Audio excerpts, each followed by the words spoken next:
अब आते हैं आर्टिकल 75 पर।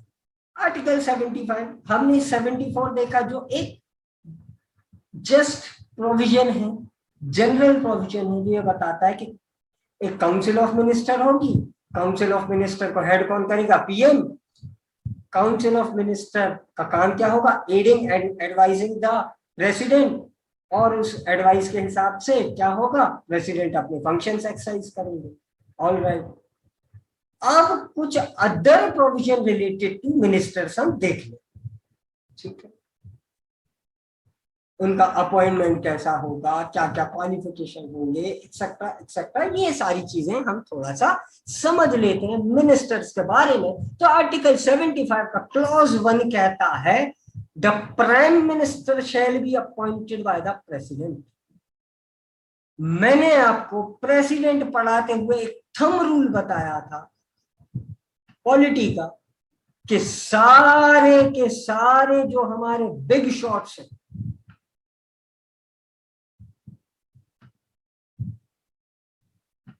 all the constitutional appointments are done by whom? President। ठीक है, सारे के सारे कॉन्स्टिट्यूशनल अपॉइंटमेंट कौन करता है? President, including your prime minister. ये बात मैंने आपको एग्जीक्यूटिव फंक्शंस ऑफ प्रेसिडेंट में बताई थी। तो वही चीज आर्टिकल 75 स्पेसिफिकली बोल रहा है कि प्रधानमंत्री को कौन अपॉइंट करेगा? प्रेसिडेंट अपॉइंट करेगा। और काउंसिल ऑफ मिनिस्टर जो है, ठीक है, अदर मिनिस्टर्स यानी कि काउंसिल, उसको भी कौन अपॉइंट करेगा? अगेन प्रेसिडेंट अपॉइंट करेगा। बस एक बात इसमें एडिशनल ये हो जाती है, प्राइम मिनिस्टर की एडवाइस पर, ठीक है, प्राइम मिनिस्टर की एडवाइस पर अदर मिनिस्टर्स को अपॉइंट करेगा। मोदी जी बताएंगे कि आप एक्स पर्सन को फाइनेंस मिनिस्टर बना दो, वाई पर्सन को होम मिनिस्टर बना दो, जी पर्सन को आप मिनिस्ट्री ऑफ एक्सटर्नल अफेयर्स दे दो, पर्सन ए को आप कोयला मंत्रालय दे दो, पर्सन बी को आप रेलवेज दे दो, पर्सन डी को आप आदिवासी कल्याण मंत्रालय दे दो, इसको वुमेन एंड चाइल्ड डेवलपमेंट दे दो, एक्सेट्रा। ये सब कौन बताएगा? प्रधानमंत्री बताएंगे। और अपॉइंट कौन करेंगे? तो प्रेसिडेंट करेंगे। ठीक है, ये एक बहुत ही जनरल सी बात कह रहा है। लेकिन सवाल ये आता है कि प्रधानमंत्री कौन बनेगा? Who shall be the prime minister? किसको अपॉइंट करे प्रेसिडेंट? मुझे कर दे? नो, फिर किसको करे? सो कॉन्स्टिट्यूशन में इसका कोई स्पेसिफिक प्रोविजन नहीं है कि क्या सिलेक्शन होगा, किस तरह से अपॉइंट होगा प्राइम मिनिस्टर। ये बस एक जनरल बात क्या कह रहा है कि प्राइम मिनिस्टर को अपॉइंट करेंगे प्रेसिडेंट। कैसे करेंगे, क्या क्राइटेरिया होगा, किसको करेंगे, ये सब बातें कॉन्स्टिट्यूशन में नहीं लिखी है। लेकिन कुछ चीजें कन्वेंशनल है, परंपरागत चली आ रही हैं, ठीक है, उन परंपराओं ने अब एक तरह से लॉ का फॉर्म ले लिया है। आप याद करो आर्टिकल 13 हमने पढ़ा था ना, all those customs which have now force of what? Law. ठीक है, तो ये उस तरह के कुछ कन्वेंशन हैं जो चले आ रहे हैं। So the convention is that the president invites leader of party having majority in Lok Sabha। कहां पर मेजोरिटी? लोकसभा में मेजोरिटी। जिस व्यक्ति के पास लोकसभा में मेजोरिटी होगी, उस पार्टी के लीडर को ऑनरेबल प्रेसिडेंट बुलाएंगे कि आइए साहब प्रधानमंत्री बनिए। ठीक है, मान लो बीजेपी के पास है मेजोरिटी, तो वो बीजेपी के लीडर को बुलाएगी कि भाई आपका लीडर कौन है? बीजेपी कहेगी साहब हमारे लीडर है ऑनरेबल नरेंद्र मोदी जी। तो फिर प्रेसिडेंट मिस्टर मोदी को बुलाएंगे कि आइए आप गवर्नमेंट फॉर्म कीजिए, आप सरकार बनाइए, आप प्रधानमंत्री बन जाइए, और फिर आप मुझे बताइए कि किस किस व्यक्ति को मैं अपॉइंट करूं एज द मिनिस्टर। ठीक है, this is how it works. ठीक है, इस तरह से देश में प्रधानमंत्री इलेक्ट होता है, या यूं कह लें कि सिलेक्ट होता है। इलेक्ट तो गलत शब्द होगा, सिलेक्ट इस तरह से होगा। क्या है सिलेक्शन का क्राइटेरिया? कि आप जिस पार्टी से बिलोंग करते हो वो पार्टी लोकसभा में मेजॉरिटी में है। ठीक है, आगे बढ़ते हैं। अब मान लीजिए लोकसभा में किसी भी पार्टी के पास क्लियर मेजॉरिटी है ही नहीं, स्पष्ट बहुमत है ही नहीं। स्पष्ट बहुमत यहां पर आप सरल भाषा में समझ लो, एब्सोल्यूट मेजॉरिटी। एब्सोल्यूट मेजॉरिटी क्या होती है? उस हाउस की टोटल स्ट्रेंथ की मेजॉरिटी।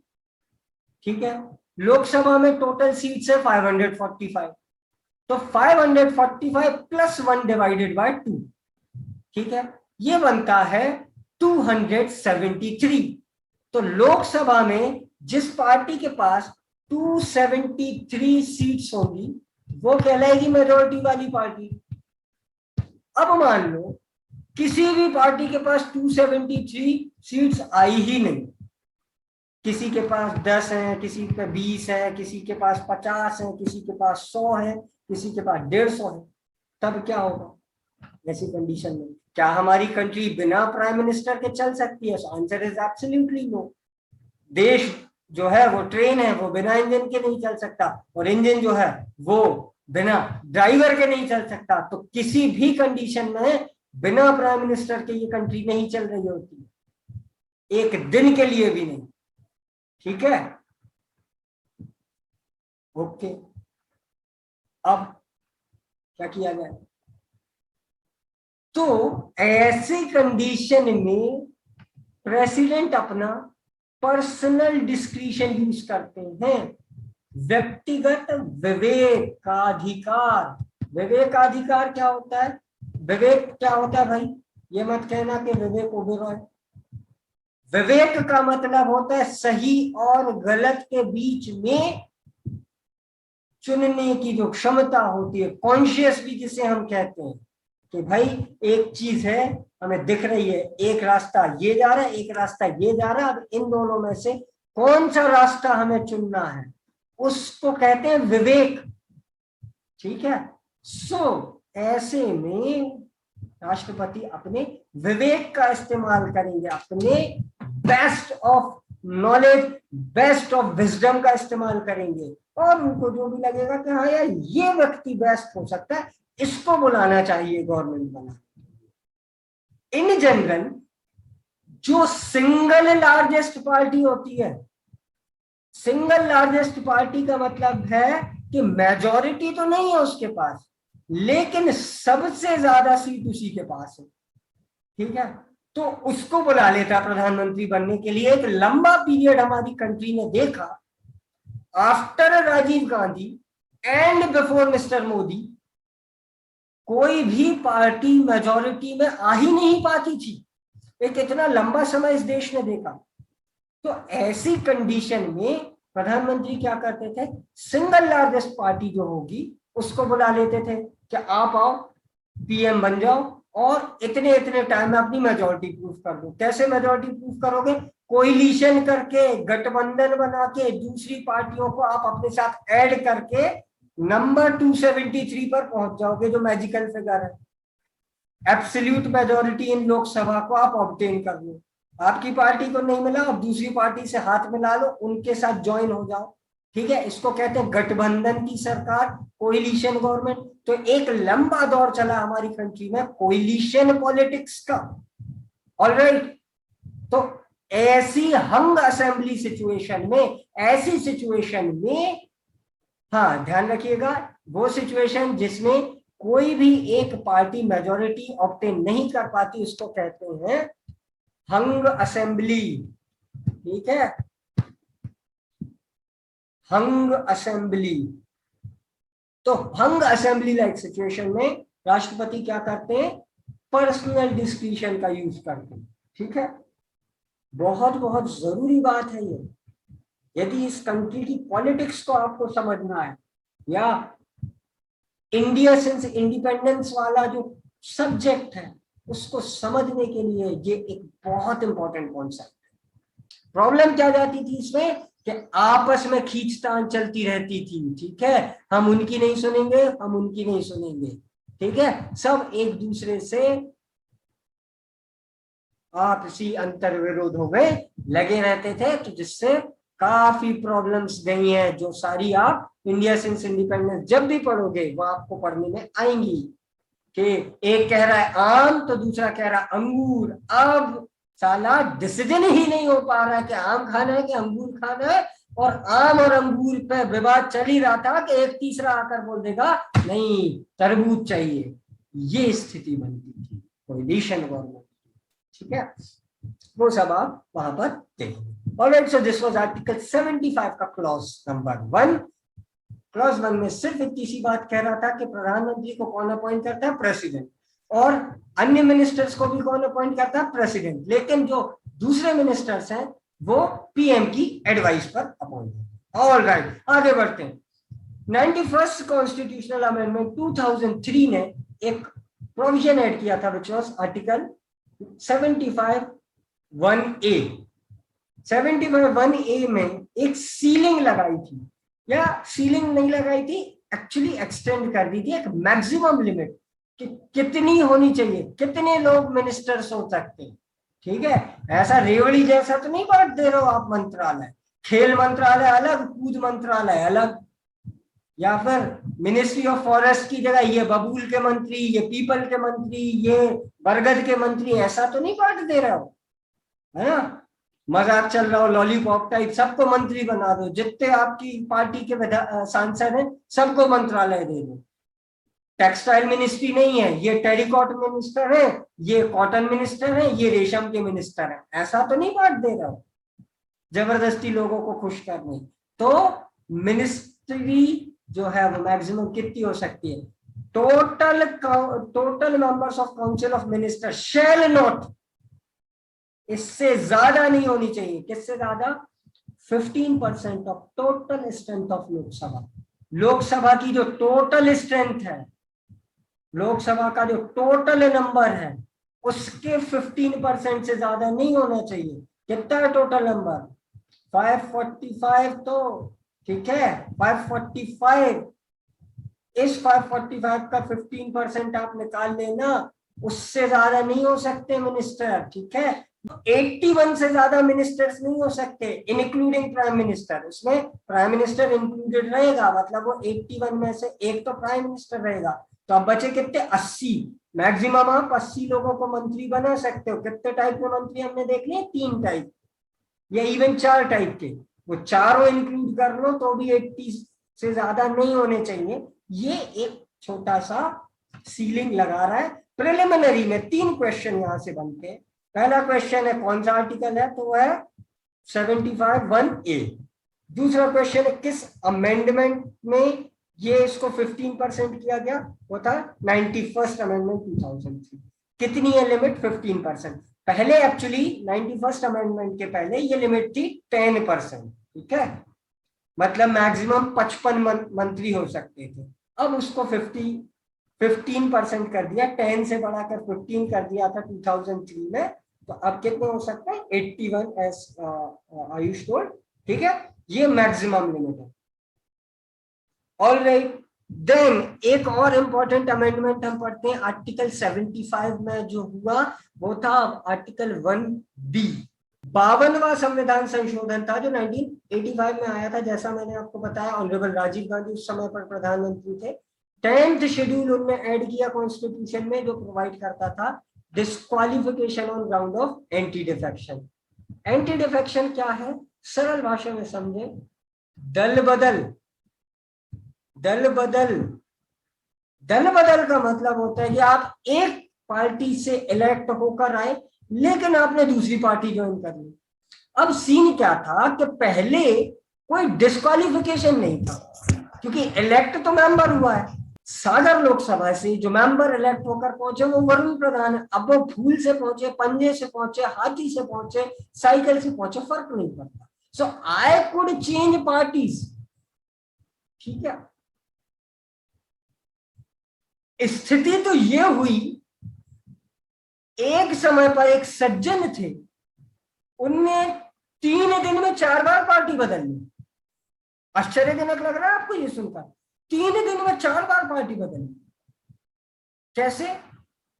एक्स पार्टी में थे, वाई पार्टी में चले गए एक दिन में, दूसरे दिन वाई पार्टी से वापस एक्स पार्टी में चले गए, और तीसरे चौथे दिन एक्स पार्टी से वापस वाई पार्टी में चलेगा। मजाक चल रहा है कुल मिलाकर।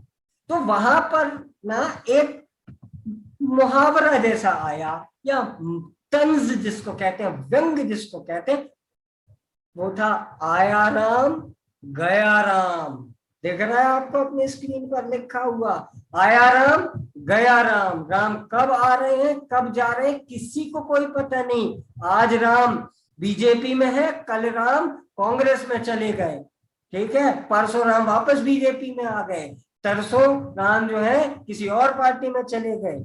ये मजाक चल रहा है। तो ये मुहावरा चल गया, आया राम गया Ram. That is known as anti-defection, and there was absolutely no provision for disqualification in this condition. आप जितना मर्जी चाहे पार्टी बदलते रहो, कोई दिक्कत नहीं है, आपकी मेंबरशिप पर कोई आंच नहीं आएगी, ठीक है, क्योंकि कोई उस तरह का प्रोविजन था ही नहीं। उस तरह का प्रोविजन फिर लेकर आए mister Rajiv Gandhi 52nd amendment 1985 में। उन्होंने 10th शेड्यूल ऐड किया, जिसने कहा कि यदि आप जिस सिंबल से जीत कर आए हो, जिस पार्टी से जीत कर आए हो, वो पार्टी छोड़कर कोई दूसरी पार्टी ज्वाइन कर देते हो, तो आप डिस्क्वालीफाई हो जाओगे मेंबरशिप से। लोकसभा में इलेक्ट होकर आए हो तो आपकी लोकसभा की मेंबरशिप खत्म कर दी जाएगी, ठीक है। तो यदि कोई मेंबर लोकसभा की या राज्यसभा की जिस भी उससे है, वो वहां से डिस्क्वालीफाई हो रहा है मेंबरशिप से, तो उसके साथ साथ उसका मिनिस्ट्री भी चली जाएगी, ठीक है। A member of either house of parliament belonging to any political party disqualified on ground of defection, दल बदल के ग्राउंड पर यदि वो डिस्क्वालीफाई हो रहा है मेंबरशिप से, तो मिनिस्ट्री से भी डिस्क्वालीफाई हो जाएगा। ये कहता है आर्टिकल 1B। तो 75 का क्लॉज 2 पढ़ लेते हैं। 75 का क्लॉज 2 कहता है minister shall hold office during pleasure of president. Appoint किसने करा है? प्रेसिडेंट ने। तो वो कब तक मिनिस्टर रह सकता है? जब तक प्लेजर ऑफ प्रेसिडेंट वो एंजॉय करे। As readily as the president is happy with you, he will continue to keep you as a minister. जब तक राष्ट्रपति चाहेंगे तब तक आप मिनिस्टर बने रह सकते हो। इसका मतलब है कि राष्ट्रपति आपको हटा सकते हैं आपकी मिनिस्ट्री से, ठीक है। अब आप कहोगे कि सर ये तो कमाल की बात है, आप कह रहे थे कि ये मिनिस्टर्स ही हैं जो एक्चुअली पावरफुल है, यहाँ तो आप कह रहे हो राष्ट्रपति कभी भी मिनिस्टर्स को हटा सकते हैं। ध्यान रखना एक बात, राष्ट्रपति कुछ भी नहीं कर सकते खुद के हिसाब से।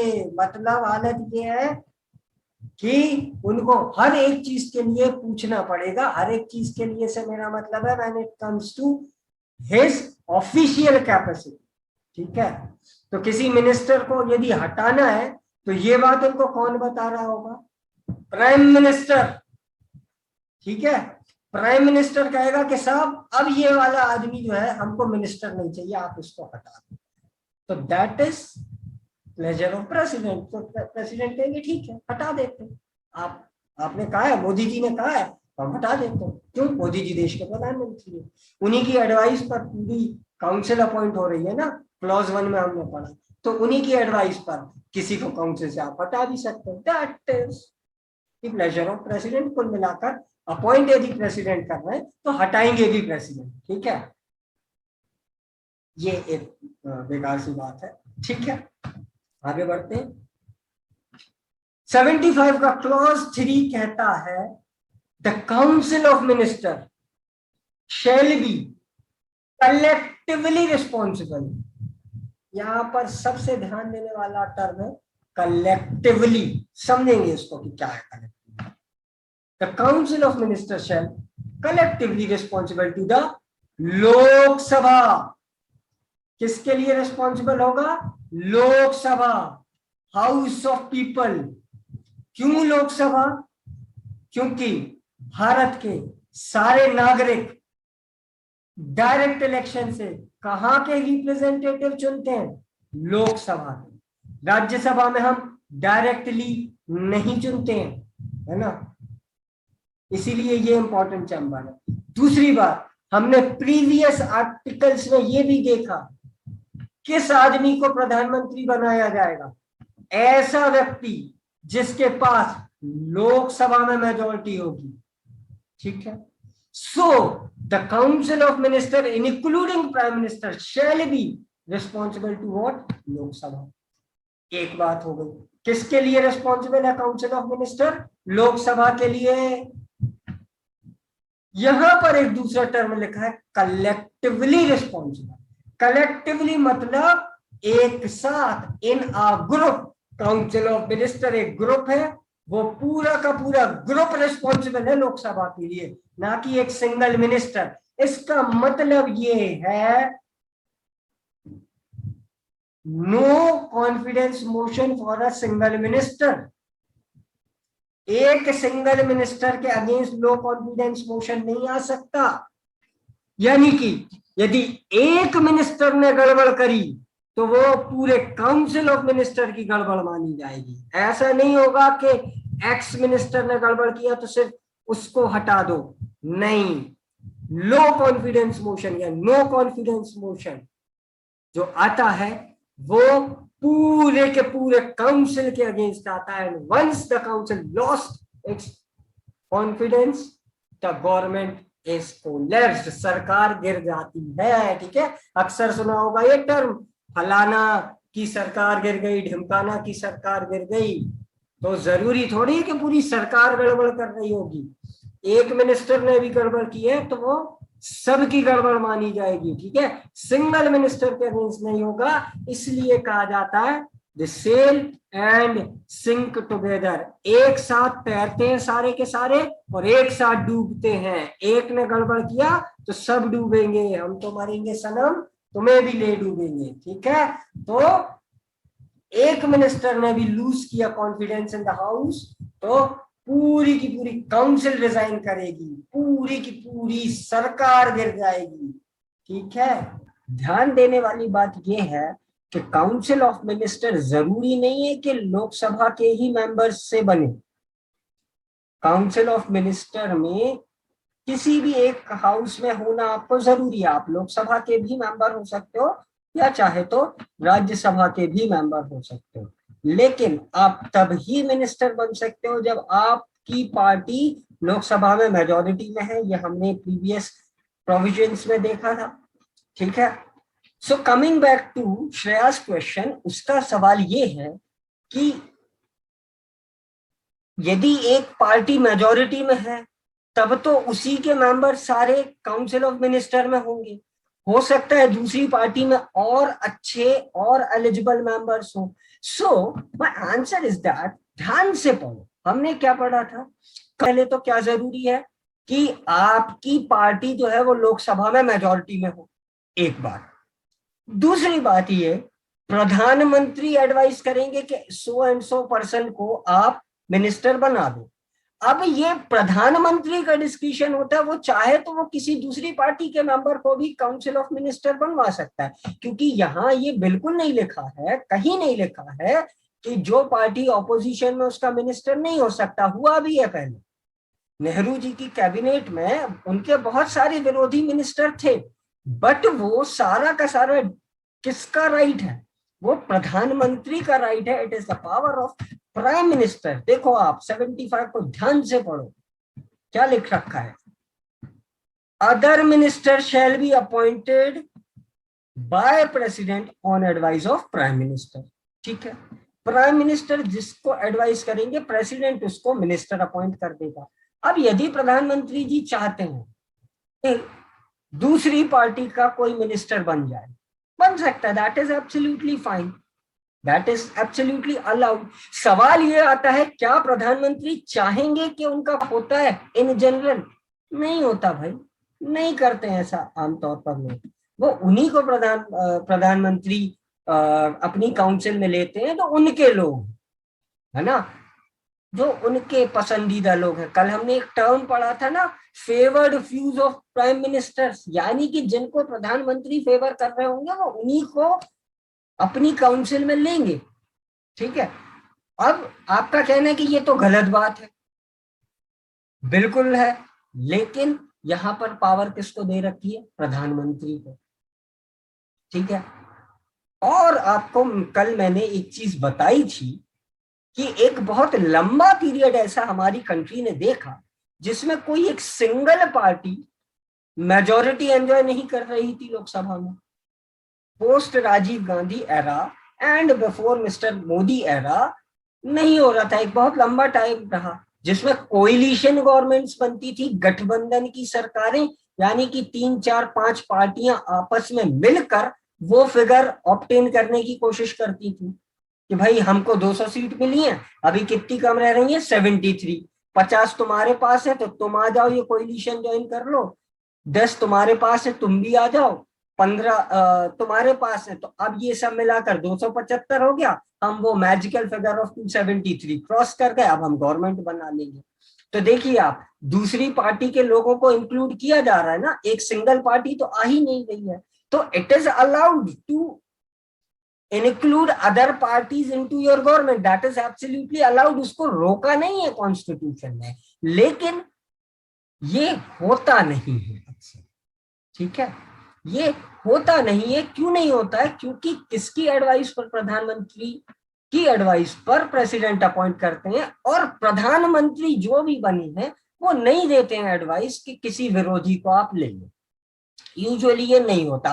क्यों नहीं होता? इसका जवाब शायद मेरे पास नहीं है। शायद ये इसका जवाब ये होगा कि ह्यूमन नेचर है भाई, हमारा दोस्त कम काबिल भी है तो भी हम उसको आगे बढ़ाएंगे, और हमारा दोस्त दुश्मन कितना भी काबिल है तो भी हम उसको आगे नहीं बढ़ाएंगे।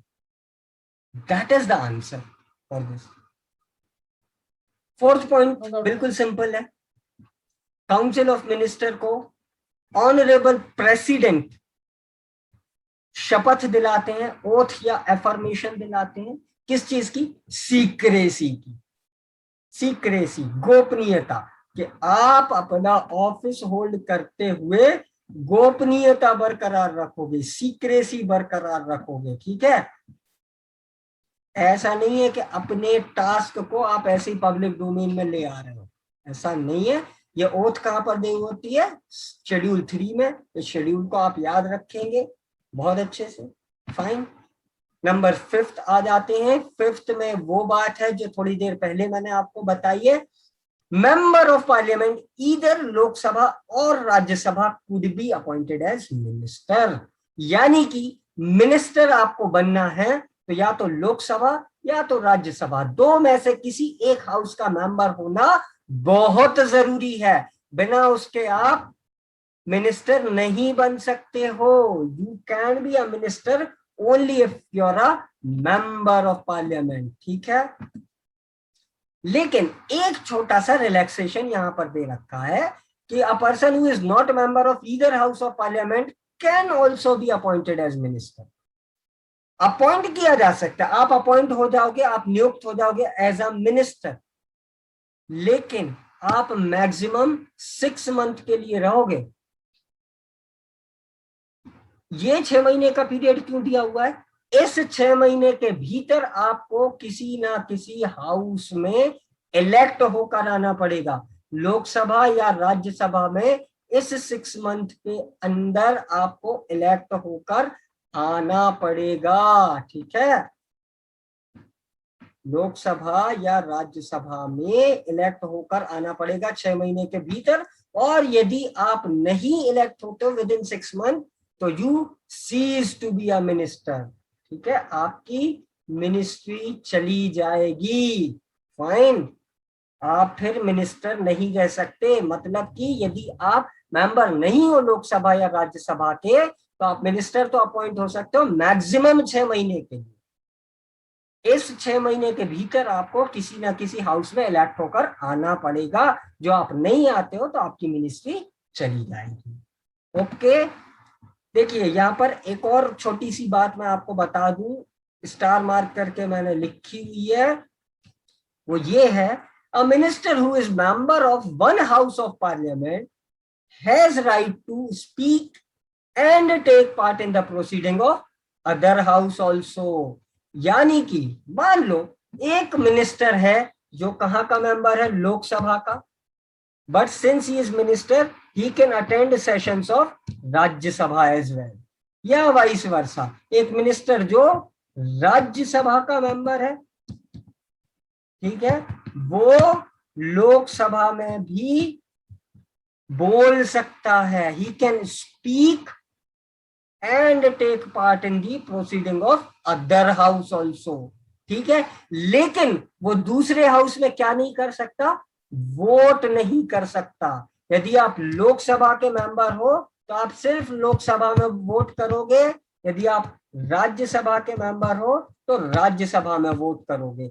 अटेंड आप बेशक से दोनों जगह कर सकते हो मिनिस्टर होने के कारण, बट वोट आप सिर्फ उस हाउस में कर सकते हो जिस हाउस में आप हो, ठीक है। इसका मैं आपको एग्जांपल दूं, मिस्टर अरुण जेटली साहब राज्यसभा के मेंबर थे, बट वो लोकसभा में भी प्रेजेंट रहते थे, वहां पर भी बोलते थे, बट वोटिंग का राइट उनको सिर्फ और सिर्फ कहां पर था, सिर्फ और सिर्फ राज्यसभा में।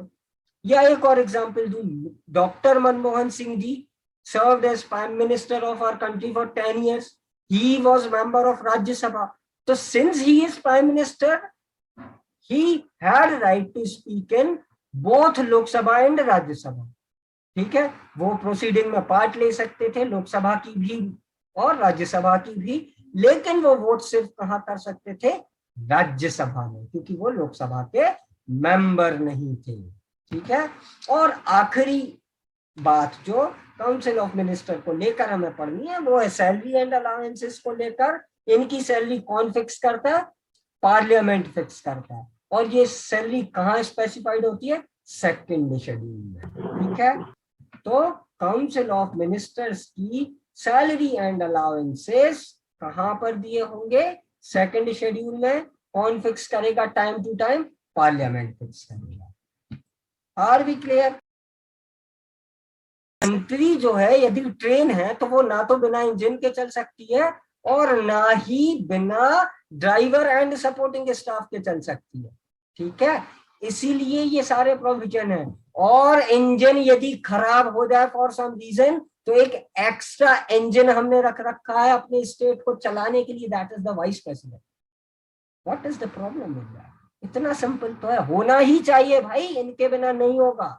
प्रधानमंत्री की मान लीजिए डेथ हो जाती है अनफॉर्चुनेटली, तो तुरंत एक आदमी को प्रधानमंत्री बना दिया जाता है कि भैया टेम्परेरीली आप देखो जब तक फुल टाइम प्रधानमंत्री नहीं आ जाता है, या फिर कोई और रीजन हो, गवर्नमेंट गिर गई है एक्सेट्रा, ठीक है, तब भी बिना प्रधानमंत्री के ये कंट्री चलती ही नहीं है, ये बात आप मानकर चलो, ठीक है।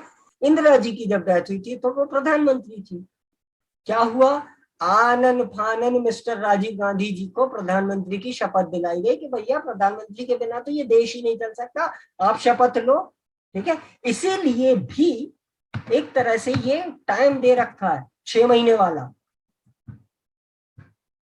ठीक है, 6 महीने का ये जो टाइम आप क्लॉज नंबर 5 में देख पा रहे हो कि 6 महीने के भीतर आपको मेंबर बनना पड़ेगा। इंदिरा जी की जब हत्या हुई तो राजीव जी मेंबर ऑफ पार्लियामेंट नहीं थे, आनन फानन उनको प्रधानमंत्री की शपथ दिलाई गई, ठीक है।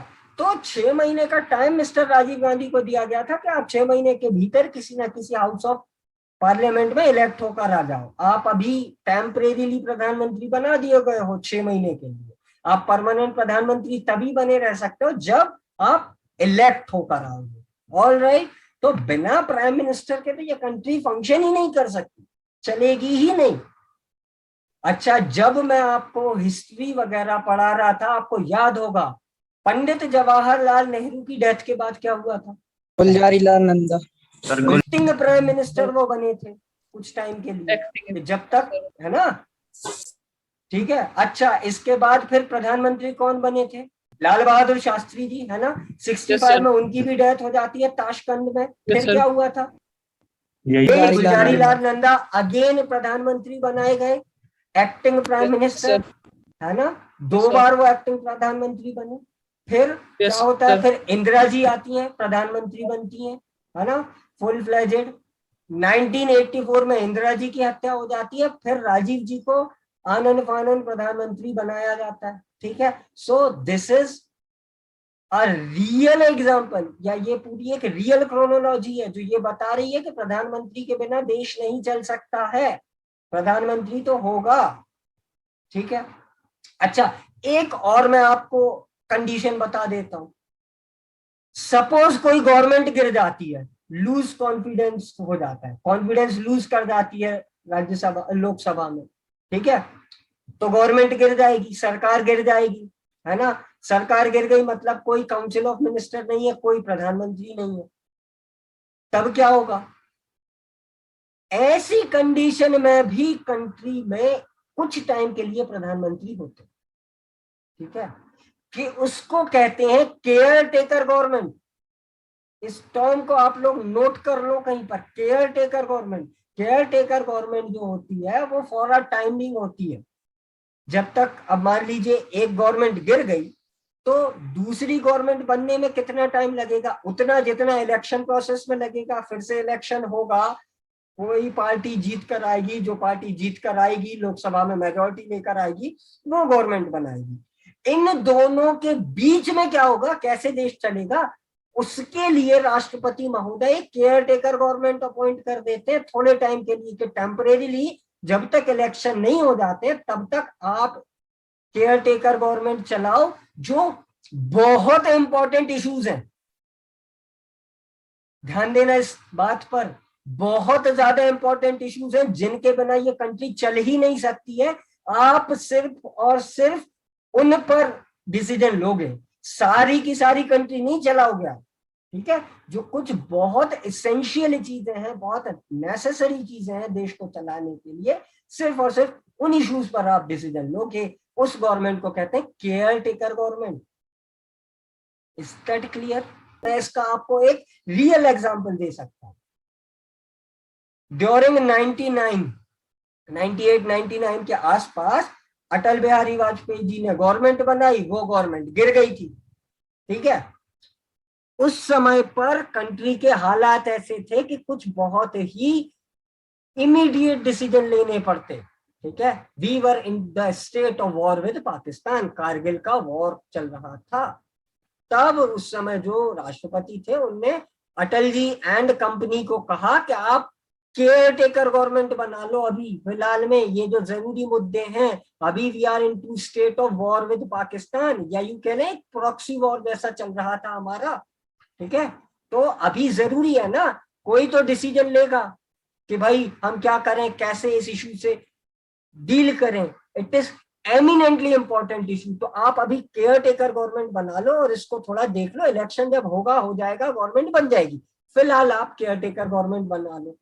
ठीक है, अच्छा, अब इस पर आपका हो सकता है कुछ लोगों को ये डाउट आ रहा हो कि केयर टेकर गवर्नमेंट में किसको अपॉइंट करेंगे। यूजुअली क्या होता है कि जो पार्टी उस समय लार्जेस्ट पार्टी होगी, सबसे ज्यादा जिसके पास सांसद होंगे, ठीक है, उनके पास मेजोरिटी नहीं है लोकसभा में, 273 का मैजिकल फिगर नहीं है उनके पास, ना ही उनके पास अलायंस है इतनी, या कोइलिशन पार्टीज है उनके साथ कि वो उस 273 के फिगर को टच कर पाए, but it is the single largest party of that house.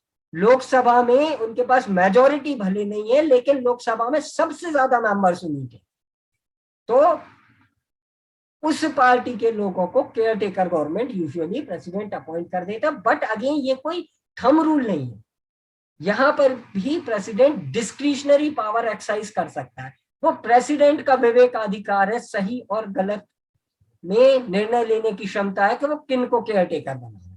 Alright, care taker government कब अपॉइंट होती है, जब कोई एक सरकार गिर जाए। ठीक है, सरकार गिर गई और फ्रेश इलेक्शन होने हैं, इनके बीच में जो टाइम है उस पीरियड के लिए केयर टेकर गवर्नमेंट अपॉइंट होती है। फाइन, अब देखो समझो एक बात, बहुत जरूरी बात है। द क्वेश्चन वाज दैट कि ये लोग तो मेंबर ऑफ हाउस होंगे, ये लोग तो मेंबर ऑफ हाउस होंगे, परमानेंट मेंबर ऑफ हाउस होंगे, तो क्यों ये परमानेंट गवर्नमेंट नहीं रह सकती है?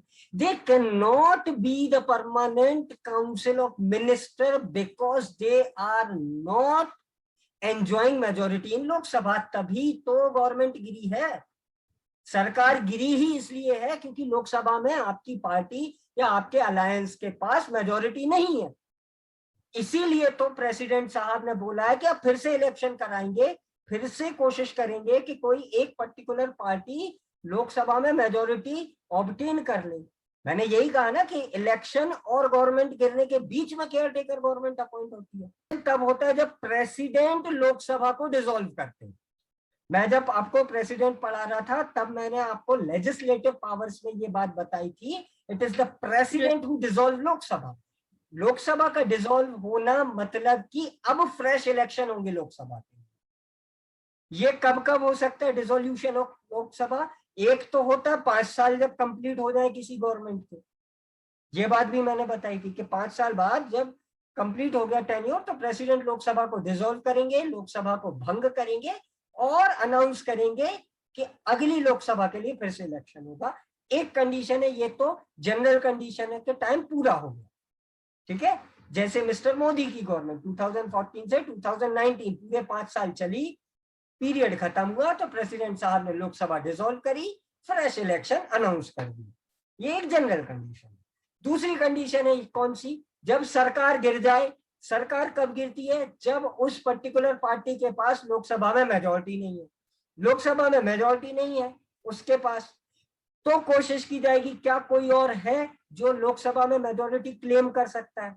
होता है, ये भी होता है, गवर्नमेंट गिरती है, दूसरी पार्टी क्लेम कर देती है and they try to prove their majority, ठीक है। वो भी होता है, सरकार गिरने के बाद दूसरे लोग क्लेम करते हैं कि भाई हम बना रहे हैं सरकार, हम करेंगे कोशिश।